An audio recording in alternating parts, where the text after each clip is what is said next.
Welcome to the Air War College Assumption of Command. I am Major William Brick from the Education Support Squad. The official party of this afternoon's events includes the officiating officer, Major General Timothy Leahy, Vice Commander of Air University, and Brigadier General Jeremy Sloane, incoming Commandant of Air War College. Before we begin, please join me in welcoming some of our special guests. Please hold your applause until everyone is introduced. First, the family members of the official party, General Sloane's wife, Lisa, and their sons, Mitchell and Quinn, and General Leahy's wife, Kathy.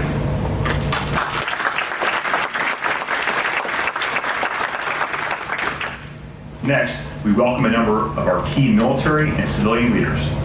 Mrs. Joan Quast, wife of General Stephen Quast, Commander and President, Air University. Major General Bowen Ballard, United States Air Force retired, and his wife, Carol. Brigadier General Stephen Garland, Commander, Home Center, and his wife, Paula. Colonel Barry Dickey, Director of Staff for Air University. And Colonel Melissa Stone, Vice Commander, 42nd Air Base Wing.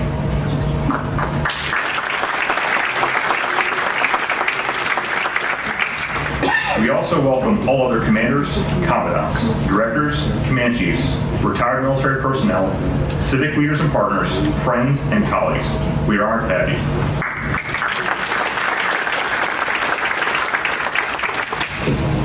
Keeping with time-honored tradition, the Assumption of Command signifies the formal change of leadership in a military organization. The ceremony dates back to the time of Frederick the Great of Prussia. Then, the units developed unique flags with specialized colors and designs to represent their organizations. During battle, soldiers kept sight of their flag, which indicated the position of their commander and served as a rallying point in the chaos. The flag also accompanied the commander during ceremonies. As such, the flag became incorporated into the Assumption of Command ceremony. During this ceremony, the incoming commander accepts the flag, the symbol of the unit, in front of the organization, so all may witness their new leader assume command. This afternoon, this tradition is the key event as General Sloane assumes command of the Air War College. Ladies and gentlemen, please stand for the arrival of the official party and remain standing for the ruffle of flourishes, our national anthem sung by Ms. Pavala Bryson, and the invocation given by our chaplain, Captain Tamir Saeed Ahmed.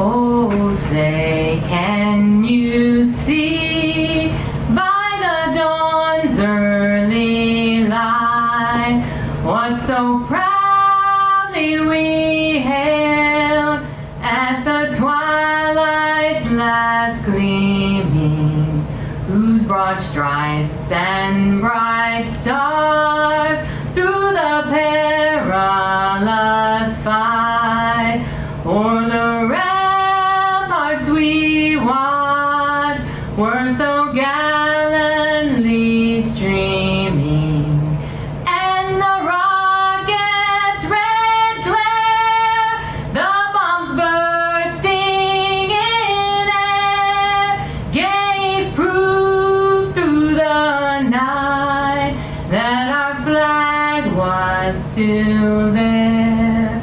Oh, say does that star-spangled banner yet wave o'er the land of the free and the home of the brave?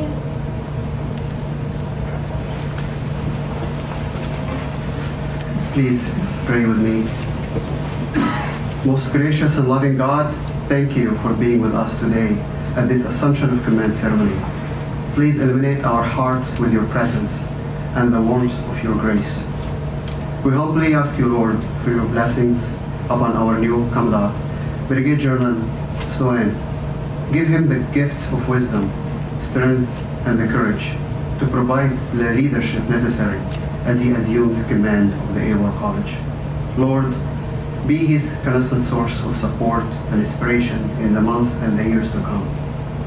We also ask you to bless his family members, Miss Lisa and his two sons, Mitchell and Quinn.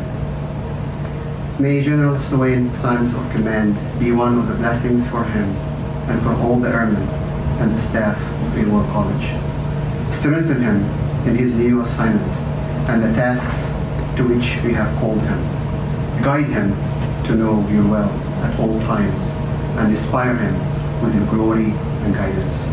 In your precious and holy name we pray. Amen.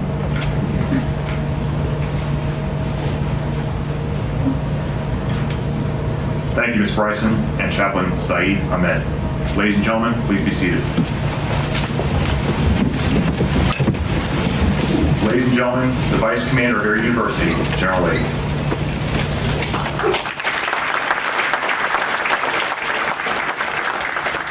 Okay, so we're going to do three things. One is we're going to welcome the new family to the Air University. So Jeremy Kid Sloane, General Jeremy Kid Sloane. As a new general, you can never be called general enough. Lovely wife Lisa, dashing young boys, this one Quinn. So welcome to our Air University. I think you're going to find that this is a great place.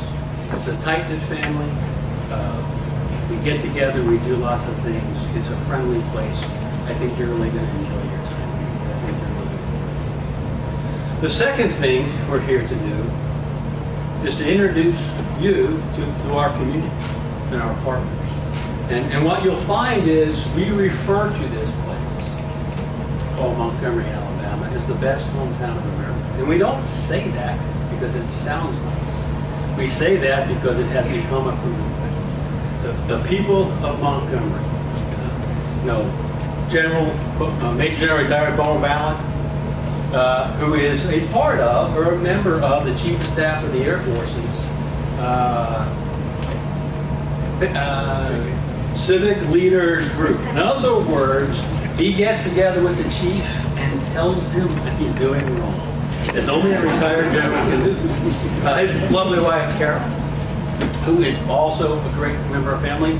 Miss Virginia, who's the closest thing to royalty we have in Montgomery, Alabama. Joe Green, Joe Panza, and a plethora of others of this community that will teach you and show you that the word Southern hospitality is alive and well in Montgomery, Alabama. I think you're really going to enjoy Montgomery, Alabama. It really is a fantastic place to live and a fantastic place to raise kids. So that's the second thing. Third thing we're going to do is install a new commandant of the Air Force. That's the most important thing. Why is that so important? If you start to look at the rise of air power across our history, and you look back to World War II, you start to realize that's when air power became, if not the most significant element on the battlefield, one of the most significant elements on the battlefield. And I do not personally know a Marine or soldier who wants to go into battle that doesn't have air power above them, be it coming from the Air Force, the Navy, the Marine Corps, or so air power became a significant piece of our warfighting. What many people don't know, if you simply looked at the 8th Air Force during World War II, the 8th Air Force was just a bomber force that flew out of England. Not the 15th Air Force flying out of Africa and then out of Italy. Not the 9th Air Force with the fighter aircraft predominantly for pursuit to the day. But the bomber force of the 8th Air Force flying out of England suffered more casualties than all the Marine losses in the Pacific Theater. And that's not a bragging point. It talks about how critical air power became, that we had to push those airmen and those aircraft again and again and again against tremendous odds because we had to reduce the capacity of Germany and air power became a critical piece. It is still a critical piece of how we fight. And the Air War College is our top-off school. It is where we take the rising stars that are promoted to lieutenant colonel and colonel, and we bring them to our senior service schools, Air War College being the Air One. And we take people that are proven their capacity and capability in our Air Force, in our Marines, in our Army, and our Navy, and our civilian components across the multitude of agencies out there. And we take that proven capacity and we fine-tune it. We fine-tune it with the understanding of how do you use economics more effectively. How do you bring diplomacy and information more effectively into operations? Why? Because the graduates of the Air War College are going to go on to fill senior command ranks and senior staff billets across our military force, and are going to be the ones that are providing the critical information, the critical inputs to our national leadership and our allies. We also bring in a significant number of allies, foreign officers into the Air War College. And every year we have a ceremony that takes a look at those that attended our schools that have gone on to be the chief of their air services, the chief of their Department of Defense, or significant political leadership in their countries, and the list gets longer and longer and longer every year. So we are building a critical component of our military force, our allied military force, all through the work that's being done at the Air War College. It is critical. So if you take a step back in history, as you academics would, I have to quote someone, some dead general, or I couldn't stand in front of the Air War College. So if you look at a general and historian of Athens from the Peloponnesian War time frame, Thucydides, who said, and it won't be an exact quote, but it'll be close. Said, the nation that draws a stark line of demarcation between its scholars and its warriors will soon find that his thinking is done by cowards and his fighting is done by fools. I would tell you that the mission of the Air War College is to ensure that never happens. That we produce scholar warriors that go forth and understand how to think through the critical, the hard, the complex problems that the world delivers us, and provide that guidance, that insight to our leaders, both political and military, so that we do our real job, which is to deter combat. And only if we fail in deterrence will we fight and win our nation's battles and our allies. That's what the Air War College is ultimately doing. It's producing those critical scholar warriors that are going to go to those command billets and going to go to those key staff billets that will help our nation make the right decisions. It is an absolute critical task. Regardless of how smart our faculty is, and it is indeed a world-class faculty.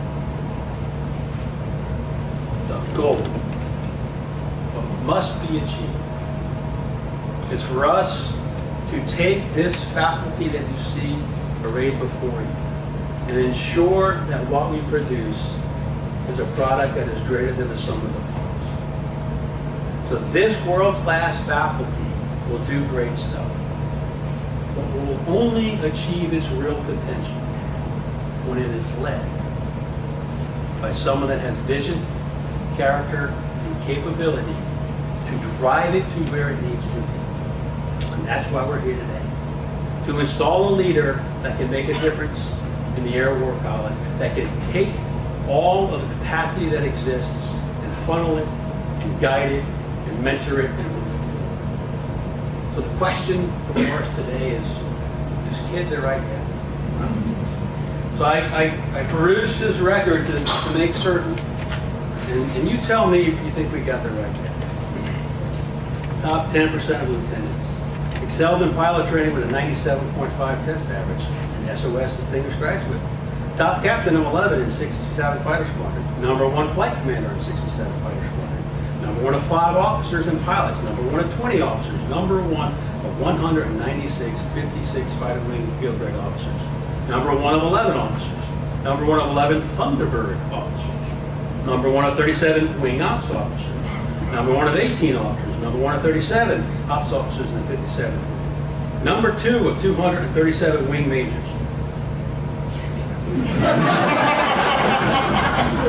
Pick the game up. You did pick the game up. #1 of 28 officers. #1 of 20.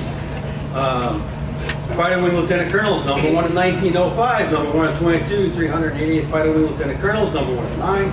388 OG Squadron Commanders. #1 of 3. #1 of 4 of OG Command Deputies. #1 of 25. 388 Fighter Wing Lieutenant Colonels. #1 of 24 Joint All-Star 05. #1 of 8 Division Chiefs. #1 of 22 Colonels.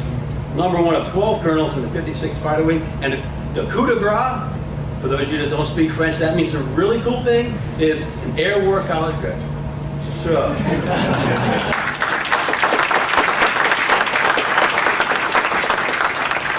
I would argue that's a record of a leader. I would also argue he's an Air War College graduate. If he's not, you didn't do your jobs. So the one thing we are lacking is officially putting the command in his hands. So kid, if you join me up here, let's officially promote, or not promote. I would love to, but let's officially make you the commandant of the Air War College. Ladies and gentlemen, please stand for the assumption of command ceremony. The command of the Air War College will now be formally passed to General Sloane. Publish the order. Attention to orders. Department of the Air Force, Headquarters, Air University, Maxwell Air Force Base, Alabama. Special Order Number G1706, dated 9 June 2017. Under the provisions of Air Force Instruction 51-604, and by direction of the President, Brigadier General Jeremy T. Sloane is appointed Commandant of the Air War College, effective 23 June 2017. Senator.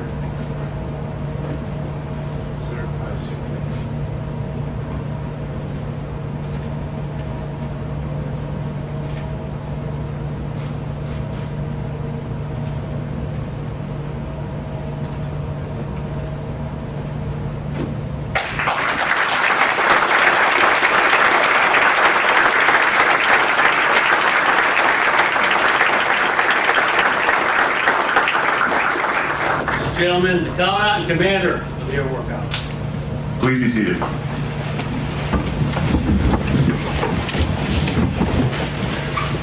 So I didn't know he was going to be that good. Now the pressure's on.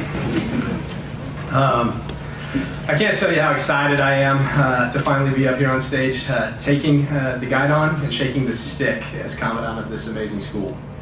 It's always a whirlwind, trying to successfully move a family and settle into a new job, and this has really been no exception. You know, the Air Force has an uncanny ability to avoid stagnation and present its airmen with new challenges, including tropical storms, right the 2 days that we're moving in our household goods. It's really been no exception here. And the challenges can be tough on a member, even tougher on a family, but they have also been a major reason why Lisa and I have decided to continue to serve. So if you see me sweating a little bit up here, I promise it's not that I'm stressed or that I'm outside my comfort zone. It really is the southern heat. And I promise you I will get used to it. I will enjoy it just as much as I'm going to enjoy the southern hospitality. And although the timeline was tight, I thought it was important to get to Maxwell, take command of Air War College, answer any of your questions, and make some early decisions or provide any guidance that will set us up for success this year. You know, and as we prepare for the start of AY18 and the arrival of a new class, the last thing I wanted to do was to drag this transition out and to waste any of your very valuable time. So So I appreciate everyone's flexibility and all the effort that went into making today's ceremony possible. A special thanks to Jan, Major Boyer, Colonel Molyneux, Jody and Cindy for all that you've done to welcome my family and to set us up for success. And I love the brightness of the front office, and I really look forward to working with the team. Captain Ziegler and Major Grip, thank you for stepping up and taking charge of a ceremony for someone who you've never even met. Ms. Bryson, beautiful voice. Chaplain Saeed Ahmed, great words. Thank you both. Ms. Quast, good to see you again. General Garland, Paula, Colonel Dickey, Dr. Forsyth, and Colonel Stone. Thank you.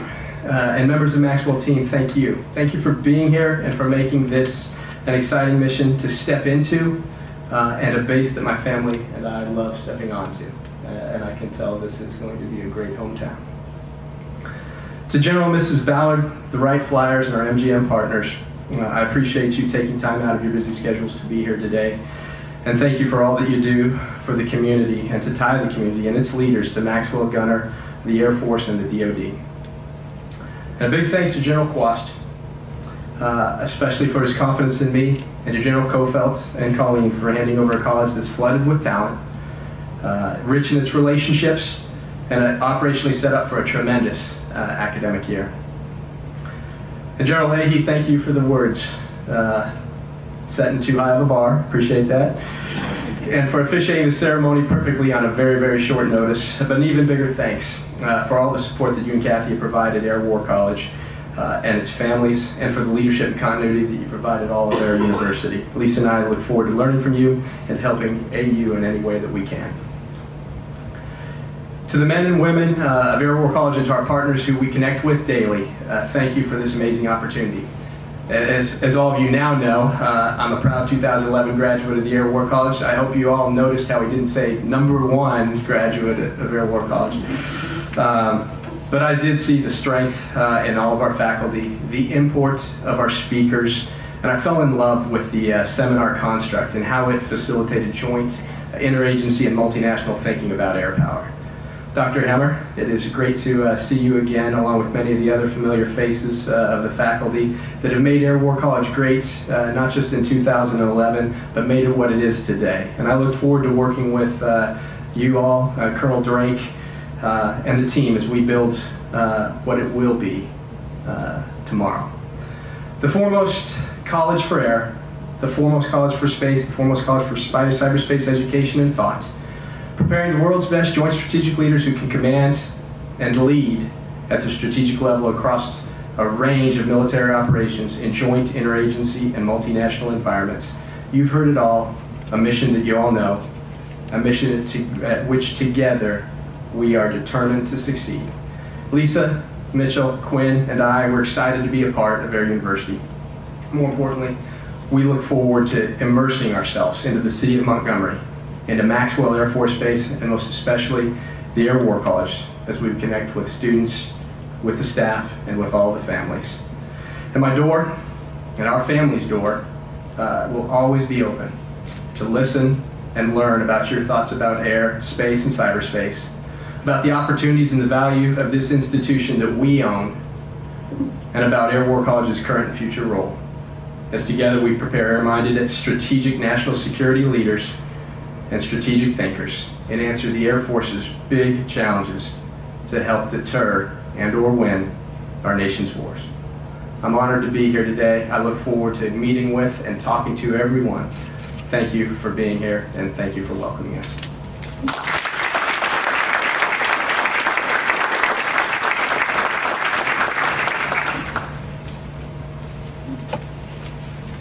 Ladies and gentlemen, please stand for the Air Force song and then depart the official party.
Ladies and gentlemen, this concludes today's ceremony.